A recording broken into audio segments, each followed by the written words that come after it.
Matthew 21:1, Jesus went into the temple of God.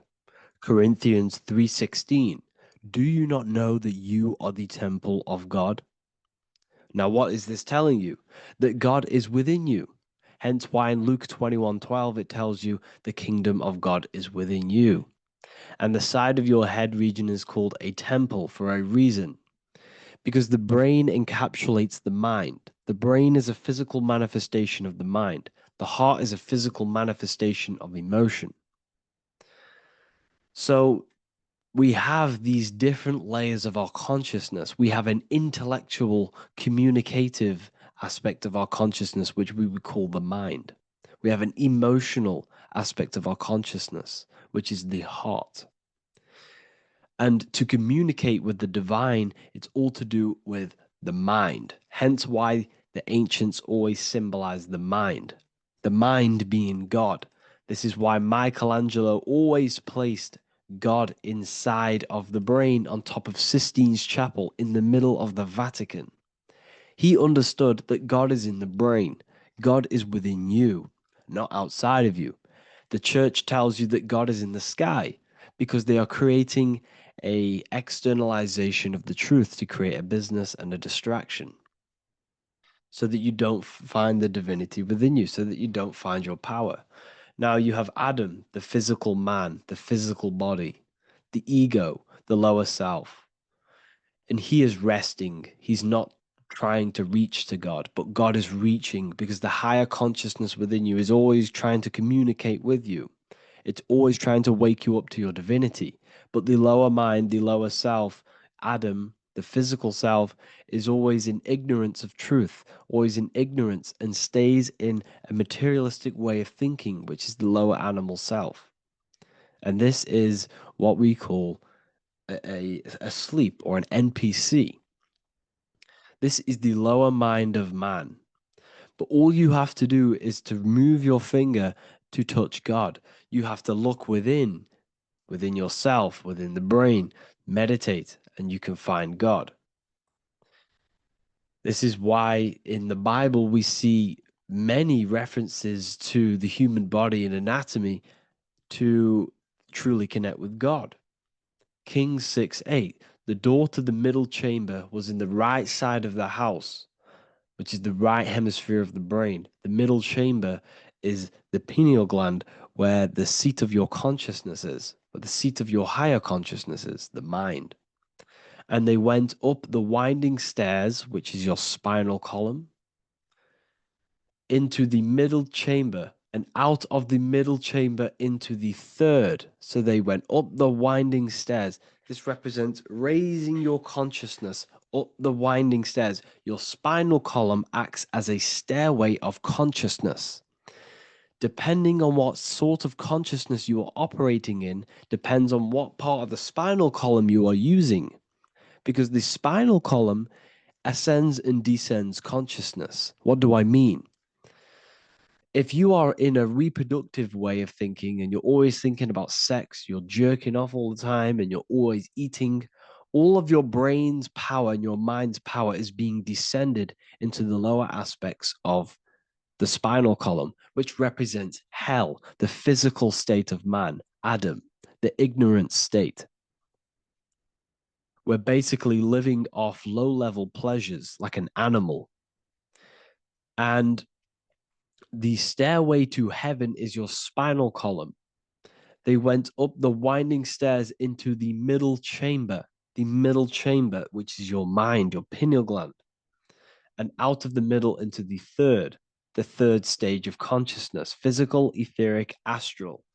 When you meditate and you start to raise your consciousness during meditation, you enter the astral plane when you turn off thought. But this is the middle chamber inside of the brain. Here we see another painting inside of Sistine's chapel of God inside of the brain. This is the brainstem. This is the brain. This is the frontal lobe. This is the back lobe. This is the back lobe. This is the cerebellum. Here's the reptilian brainstem. Here's the claustrum. This is what we are seeing here. Anatomy. Here is another one in Sistine Chapel in the middle of the Vatican. This is depicting the brainstem. God's neck looks exactly like the brainstem.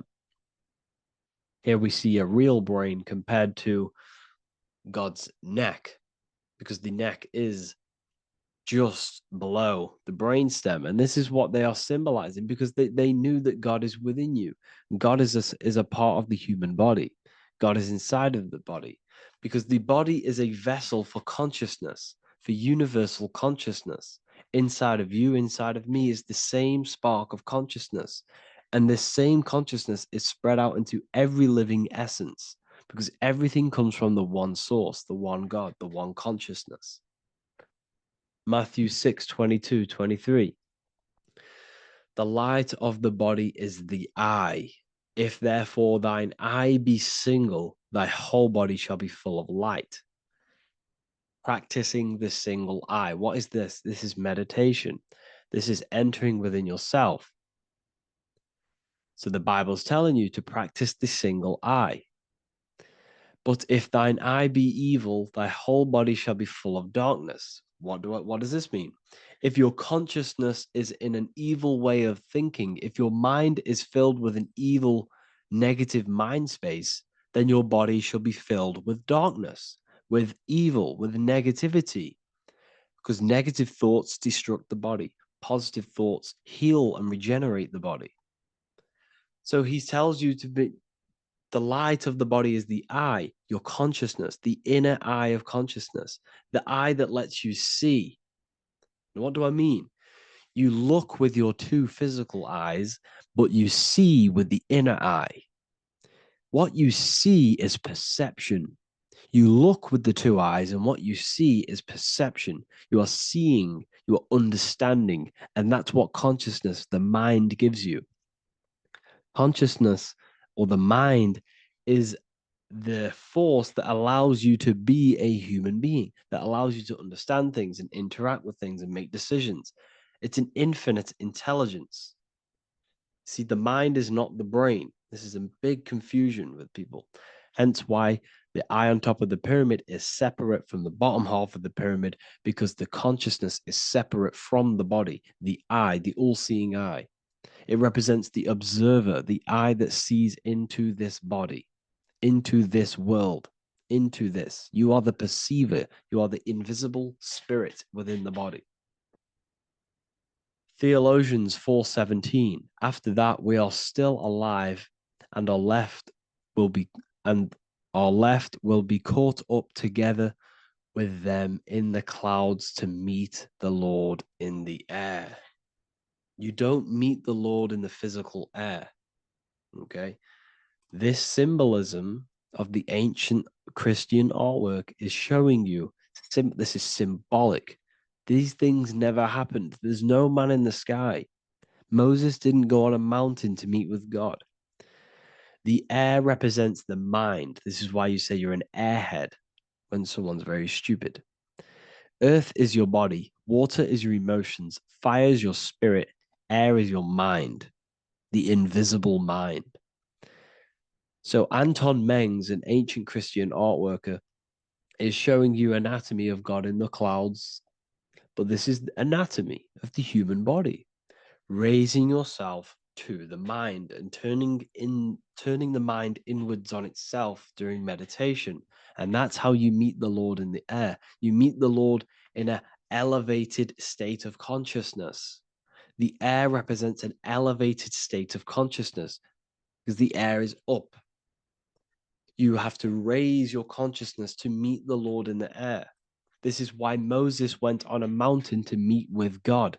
The mountain represents elevation, elevation of consciousness, raising the mind up the spinal column, taking all of the mind's attention away from the reproduction and the physical aspects of self and raising it to the brain and turning off the brain and going inward into the air. It's talking about raising consciousness.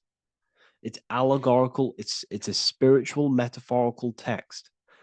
The side of your head's called a temple because inside that where that temple is, right in the middle of where you call the temple, is the inner chamber, the open room, the holies of holies in the Bible, or the land flowing with milk and honey, or Mount Zion.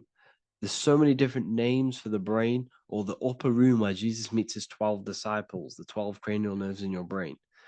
This is the temple of God. Your body is a temple of consciousness. It encapsulates the consciousness. It encapsulates the mind and soul. John 10:30, Jesus states, I and the Father are one. Psalms 46:10, be still and know that I am God. He's talking about the I am within you, not within Jesus. Everyone refers to ourselves as I. I am God. When you say I, you're referring to the highest aspect of yourself, the aspect that is above all thought, above all emotion, and above all things. When you say I, you're referring to your pure awareness, your pure consciousness, the highest aspect of yourself. And anything after I is egotistical. I is God. The letter I is the Roman numerals for one, because there is one God, one consciousness. The letter I is one line, just like the number one. Matthew 6:3-4, take no thought. Therefore, take no thought. Take no thought. He says this 5 times because you must turn off the 5 senses and take no thought to connect with God. Be still. This is telling you to meditate and know that I am God. The I am within you. I and the Father are one. I and God are one. You, who you think you are, is a completely wrong. The body is matter. Your name isn't you. Your job isn't you. Your reputation, your trauma, your memories, your friends, family, worries, bills, interests, dislikes, goals, passions, anything to do with the thinking mind is not you.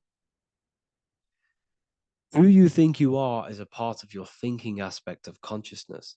But once you remove thought, you are no longer your name. You are no longer your body. You're no longer your reputation.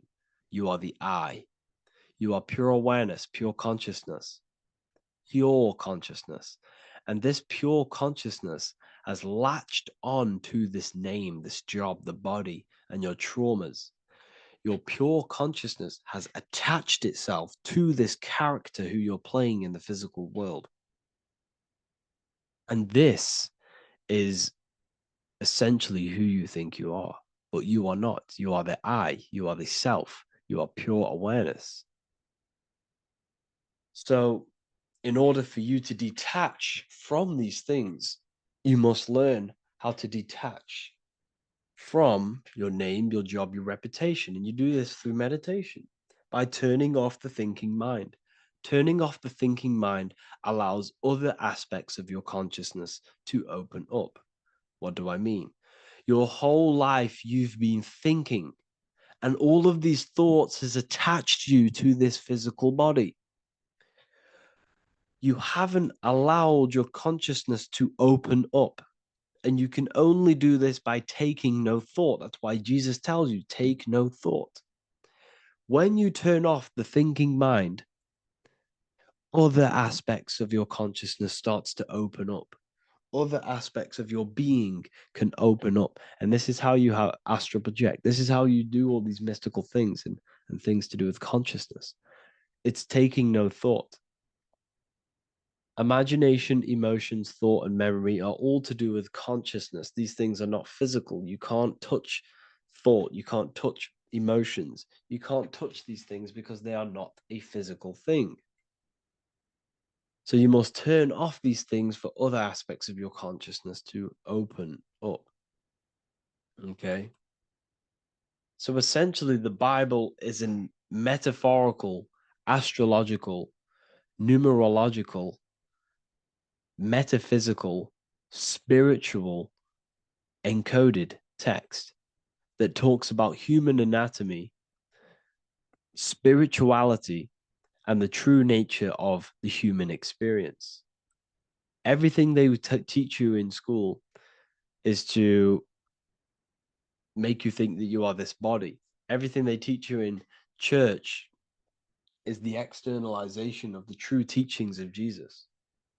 Jesus was telling you to meditate. Jesus was telling you to practice the single eye.